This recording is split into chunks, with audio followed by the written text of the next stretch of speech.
Hello guys, তো আজকে আমি একটা বড় ভিডিও নিয়ে চলে আসলাম তোমাদের কাছে। ভাবলাম কি আমি শেয়ার করি। তো আমি কারোর দেখে আমি এটা শিখেছি। তো এটা হচ্ছে চালের পাঁপড় বানানো। তো এটা আমি নতুনই করছি। তো তার দেখে দেখে আমি এটা শিখেছি। যাই হোক, জানি না কেমন হবে। যদি ভালো হয় তাহলেও লাইক করো, যদি খারাপ হয় তাহলেও কমেন্ট করো, ঠিক আছে? ভালো হলে লাইক করো আর খারাপ হলে কমেন্ট করো। তো আমি এগিয়ে যাই আমার কথাতে।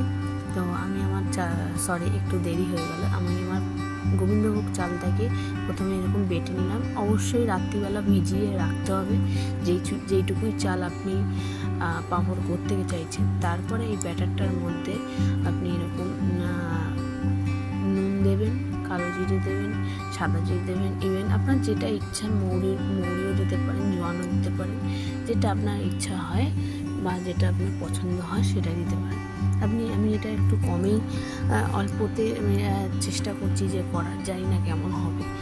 তো তারপর আমি নুন দিয়ে দিলাম।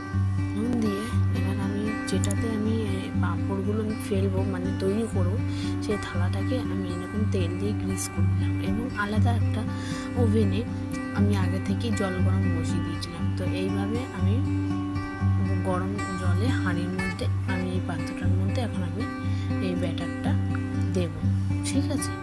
তো এই ব্যাটারটার মধ্যে আমি এটা এখন দেবো। জানি না কেমন হবে, আশা করি ভালোই হবে। প্রথমবার বানানো, সবাই একটু ভগবানের কাছে বলে যেন এটা ভালো হয়। তো আমি একটু একটু করে দিতে থাকলাম। তো প্রথমেই আপনাদের একটুখানি আমি বলে রাখছি, যেটা কি একটু ব্যাটারটা যখন ঢালবেন একদমই যেন পাতলা হয়। খুব যত পাতলা হবে ততই ভালো। তো পাতলা যত হবে পাঁপড়টা মচমচে হতে হবে, কিন্তু মোটা যদি করে নেন তাহলে কিন্তু একদমই সেটা ভালো হবে না। তো দেখা যাক তারপরে কি। আমি এইভাবে করলাম। তো 2 মিনিট পরে আমি আসছি।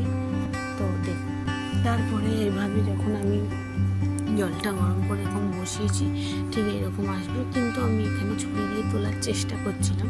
তো প্রথমেই দেখছি এটা কাঁচা।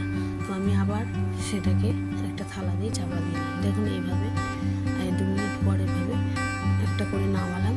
আবার একটা দিচ্ছি, ওইভাবেই তেল অয়েল আপনি গ্রিস করে দেবেন।